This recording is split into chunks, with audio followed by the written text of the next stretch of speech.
तर नमस्कार मित्रांनो, स्वागत आहे तुमचं यूट्यूबच्या ब्लॉगमध्ये. मी आणि माझी बहीण मस्त थोडासा रिमझिम पाऊस झाला आज आमच्याकडे.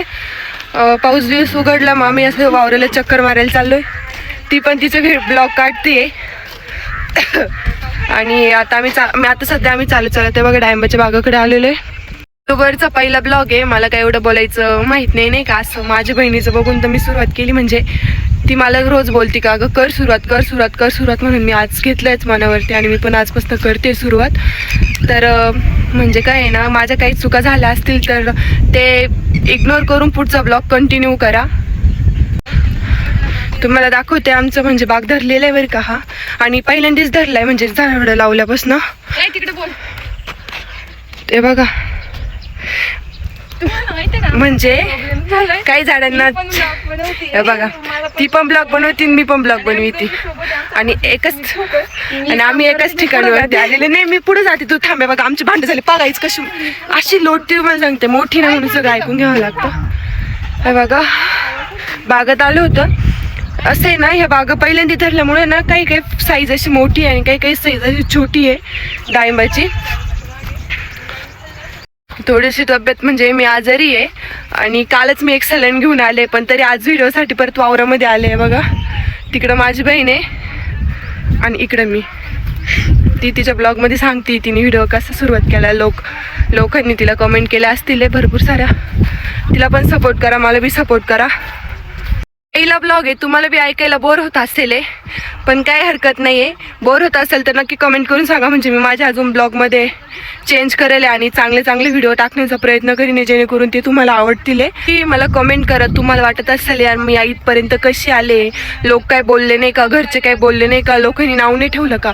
मी एकदा तुम्हाला पूर्ण ब्लॉगमध्ये हे सगळी स्टोरी सांगले. आम्हाला कोण किती टॉर्चर करत होतं, की कोण किती नाव ठेवत होतं, कोण मागं बोलत होतं, कोण पुढं बोलत होतं. हे असे लोकांचं कामच राहते, ते बोलत राहतं. पण आम्ही हे सगळं फेस करून आतापर्यंत इथपर्यंत आलोय आणि इथपर्यंत आलोय हे खूप महत्वाची म्हणजे खूप चांगली गोष्ट आहे. लोकांनी इथं यायला खूप जास्त वेळ लागतो आणि आम्ही कमीत कमी वेळामध्ये इथपर्यंत पोहोचलोय. हे आमचं नशीब. आणि तुम्हाला वाटत असेल मी माझी सगळी स्टोरी सांगतो, एकदा नक्की कमेंट करा. तुम्हाला नक्की सांगाले. माझ्या बहिणीने तिची, माझा पण ब्लॉग चालू इकडं, माझ्या बहिणीने तिची स्टोरी सांगू, नक्की कमेंट करा. आणि इथून पुढे माझे यूट्यूबवरती डेली ब्लॉग पडणार आहे. त्यामुळं मला माझं डेलीचं रुटीन बघायचं असेल तर मला नक्की एकदा माझ्या चॅनलला सबस्क्राईब करा आणि माझे ब्लॉग नक्की बघत जा. आणि बघा ह्या माझ्या दोन्ही बहिणी, एक चहा पिते एक मोबाईल बघते आणि मी व्हिडिओ काढते. आणि मी म्हणते हा काय प्रकार आहे, हे कधीतरी ब्लॉग बनवणार आहे, हे आता हे करायला लागले काय, जे मी बोलते तेच तुम्ही बोलता. आता काय झालं असं काही नाही बरं. काही वाटतं मीची कॉपी करते पण मीची बिलकुलही कॉपी करत नाही. आता मी आणि सख्खी बहीण आहे ना, त्यामुळे थोडं असं कंटेंट सेमच असणार ना. कणीला वाटतं की मी सारखं सेम कॉपी करते की काय. मला ही प्रत्येक शब्दात टोमणी देते, हा तू माझी कॉपी करते. पण असं काही नाहीये. मी मला जे येईल ते बोलते आणि जे येईल ते करते. एखादं कॉपी करतय तर त्याला कॉपी करतच म्हणावं ना, एवढं नाही करत. तुम्हाला काय वाटतं मी हिची कॉपी करत असेल का? करते नाही करत मी. मला माहिती ना. आणि तुम्ही बघू शकता तिचे व्हिडिओ माझे व्हिडिओ पूर्ण वेगवेगळे असतात. आणि युट्यूब तिने ओपन करून खूप दिवस झाले आणि युट्यूब मला बोलू दे ना बावळट. तुम्ही बघू शकता बोलूनच देत नाही असे बघा. सेम दिसतो. नाहीच दिसत. आम्ही सेम. ती मोठी मी छोटी आहे. लोकांना वाटतं आम्ही जुळ्या बहिणी, आम्ही नाही जुळ्या बहिणी. मोठी आहे. तिच्यात तर माझ्यात खूप जास्त बदल आहे. बघू शकता तुम्ही नीटपणे बघा. तुम्हाला सांगते ती व्हिडिओ मध्ये सांगते की हे सगळे झाडं तिने लावलेले, पण जाऊन तिला 3 वर्ष ती घरापासून लांब राहते, हॉस्टेलवरती राहते. पाणी वगैरे सगळं मी बी घालते बरं का. पण हे काय म्हणतात ना, लावलं म्हणजे तिने सगळं हे केलं की काय. पण असं काही नाही. मी पण त्या झाडांमध्ये माझा पण हक्क आहे.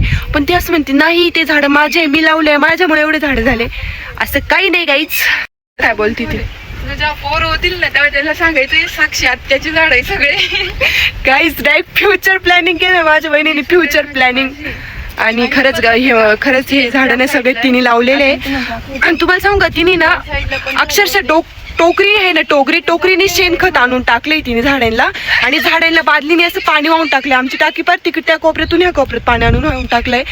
आणि त्यामुळे तिचेच ते झाडं म्हणावं लागेल. म्हणजे तिने जगवले ते झाडं. आणि त्या झाडांना फळं आले का नेमकी ती इथं राहतच नाही, ती नाशिकला राहते. मग मी तिला मस्त व्हिडिओ कॉल करून दाखवते. मग तिला असं वाटतं यार, मग तरी पण ती सुट्टी टाकून येतीच. आणि आली ना प्रचंड प्रमाणात असे ते झाडाचे कच्चे असू पिकलेले असू घेऊनच जाते खायला. मला एक सांगते मित्रांनो, माझी बहीण आहे ना दिवसभर एवढी बडबड करते ब्लॉगसाठी म्हणा, लाईव्ह गेल्यावरती, कोणाचा कॉल आल्यावरती, आणि रात्री झोपेमध्ये बरमळत असती की सारखं असं कॉलवरती जसं बोलती तसं रात्री झोपेत बरमळत होती. चांगलं उठले, मी तिचं बोलणं ऐकत होती, तिला सकाळी सांगितलं. ते काय झालंय ना, दिवसभर तिचं रुटीनच असं आहे की कंटिन्यू बोलती म्हणजे झोपात बी ती बोलतच राहते सारखी. आजच्यासाठी एवढाच ब्लॉग. तुम्हाला ब्लॉग आवडला असेल तर नक्की लाईक करा, शेअर करा, सबस्क्राईब करा. आणि मला पण असं तुमच्याकडनं सपोर्ट हवा आहे. आणि तुम्हाला जेवढं सपोर्ट देता येईल तेवढं मला सपोर्ट करा. आणि असेच दररोजचे ब्लॉग बघण्यासाठी माझ्या चॅनलला नक्की सबस्क्राईब करा. गावाकडचं आयुष्य आणि साधं जीवन हे सगळं तुम्हाला मी माझ्या ब्लॉगमध्ये दाखवणारच आहे. आणि हा, मी खूप कष्ट करून हा ब्लॉग घेतला आहे. म्हणजे माझी तब्येत ठीक नसूनही तरी पण, त्यामुळे मला तुमचं नक्की प्रेम द्या, सपोर्ट करा. आणि हा, व्हिडिओ आवडला असेल तर परत एकदा सांगते, लाईक करा, शेअर करा, सबस्क्राईब करा. भेटूया पुढच्या व्हिडिओमध्ये. Bye bye.